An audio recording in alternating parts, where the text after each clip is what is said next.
Financial Times пишет, что Турция продвигает новый торгово-транспортный коридор, призванный снизить зависимость от нестабильных морских маршрутов и в первую очередь от Ормузского пролива.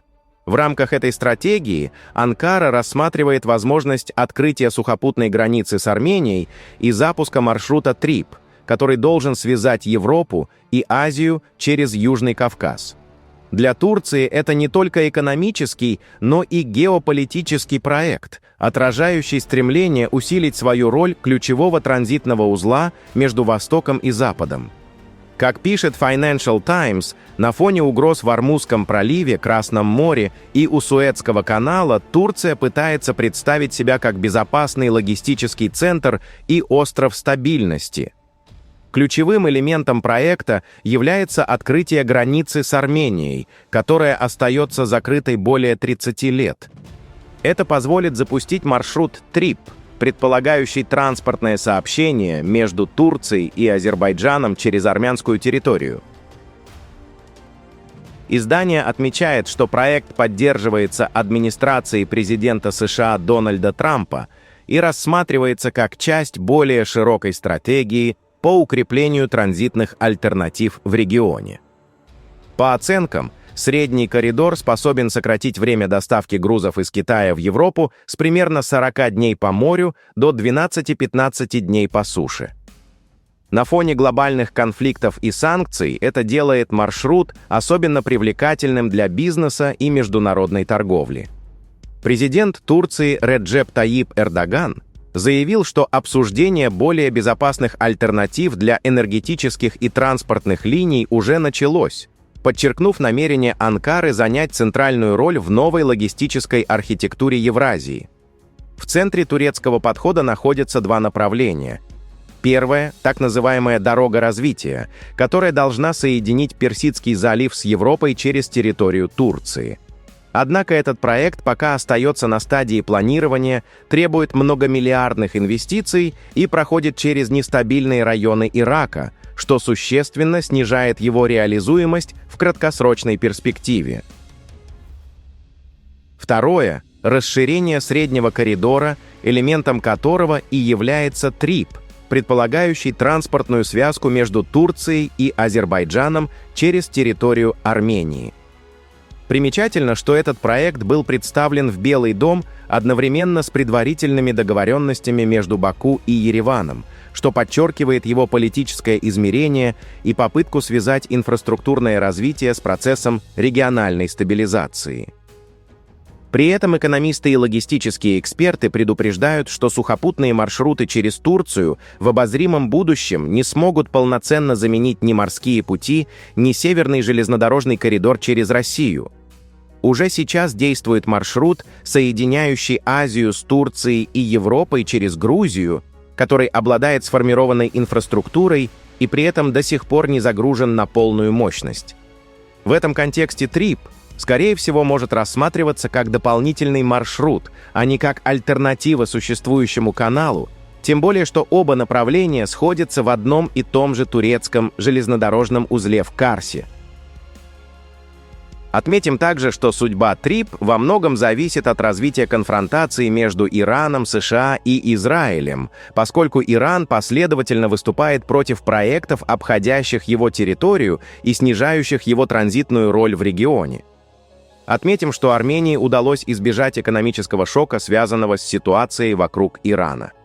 Официальная статистика показывает, что разница в товарообороте за тот же месяц текущего года по сравнению с мартом прошлого года остается незначительной, тогда как большинство стран уже понесли ощутимые экономические потери.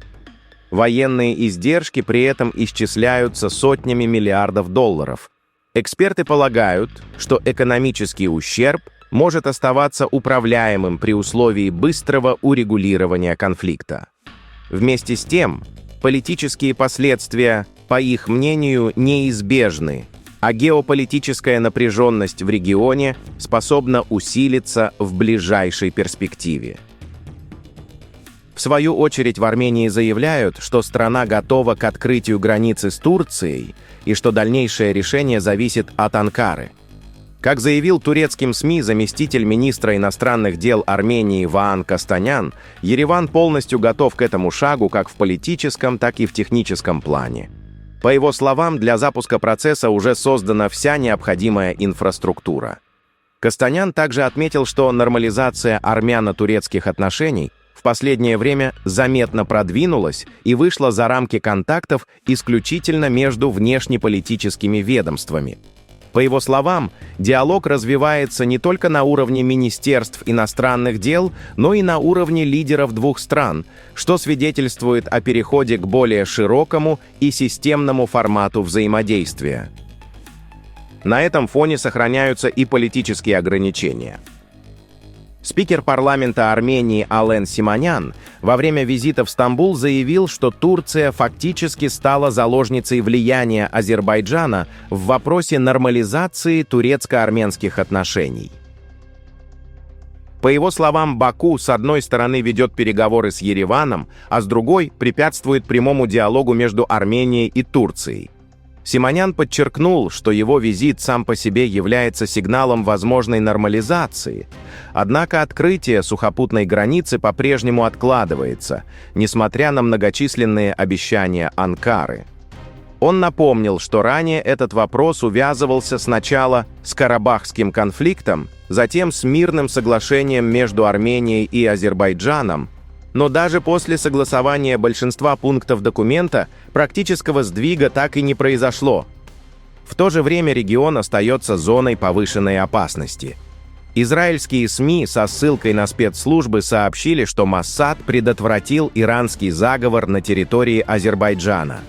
По данным разведки, связанной с Ираном, ячейка планировала атаки на посольство Израиля в Баку, объекты еврейской общины, включая синагогу, а также диверсию на участке нефтепровода Баку-Тбилиси-Джейхан, который является ключевым элементом энергетической инфраструктуры региона. Сообщается, что группа состояла из граждан Азербайджана и иностранных лиц, действовавших под прямым руководством из Ирана. Полученные от израильской стороны разведданные позволили азербайджанским властям задержать подозреваемых еще на этапе подготовки, изъяв дроны и взрывные устройства. В свою очередь, Мустафа Мослихзаде, профессор университета и бывший посол Ирана в Иордании, заявил, что, по его мнению, США перебросили тысячи боевиков из Сирии в Азербайджан, иракский Курдистан и Пакистан, а также вооружили их с расчетом на то, что сразу после начала войны они войдут на территорию Ирана с целью свержения системы Исламской Республики.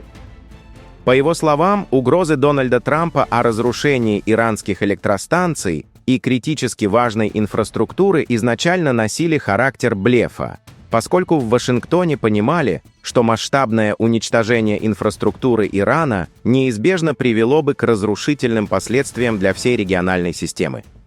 Мослихзаде также отметил, что предел терпения стран Персидского залива и их уязвимых экономик был достигнут, и они более не могли противостоять ракетным ударам Ирана. Именно этим, по его оценке, и было обусловлено требование Трампа о прекращении огня. В это же время напряженность вокруг Ирана усиливается и на глобальном уровне. Президент Ирана Масуд Пезешкиан заявил в разговоре с премьер-министром Пакистана Шахбазом Шарифом, что Тегеран даст жесткий ответ на любые новые акты агрессии со стороны США. Параллельно председатель КНР Си Цзиньпин подчеркнул необходимость сохранения свободного судоходства в Ормузском проливе, отметив, что его блокировка ударит по глобальной энергетической безопасности. В схожем ключе глава армии Пакистана Асим Мунир заявил Дональду Трампу, что морская блокада иранских портов фактически блокирует любые попытки диалога между Вашингтоном и Тегераном. Европейское измерение конфликта также остается чувствительным. Лидер, победивший на парламентских выборах в Венгрии партии ТИСА, Петер Мадьяр заявил, что Будапешт намерен оставаться участником Международного уголовного суда и в случае визита Биньямина Нетаньяху будет обязан исполнить ордер на арест, если он остается в силе. Дополнительное напряжение создает и позиция Анкары по Восточному Средиземноморью. Министр иностранных дел Турции Хакан Фидан заявил, что растущий альянс между Израилем, Грецией и Кипром имеет выраженное военное измерение и может быть направлен на стратегическое окружение Турции, усиливая общую региональную нестабильность. На этом фоне Израиль активно расширяет дипломатическое присутствие за пределами Ближнего Востока. Президент Аргентины Хавьер Милей в третий раз за 2 года посетил Израиль, заявив об общих ценностях двух стран и вновь подтвердив намерение перенести аргентинское посольство в Иерусалим. В ходе визита были подписаны соглашения Ицхака в сфере безопасности и искусственного интеллекта, а Биньямин Нетаньяху заявил, что политические изменения в Южной Америке символизируют формирование нового международного альянса, ориентированного на противодействие терроризму, антисемитизму и влиянию Ирана. Пишите свое мнение в комментариях и подписывайтесь на наш канал, чтобы не пропускать важные новости мира и нашего региона.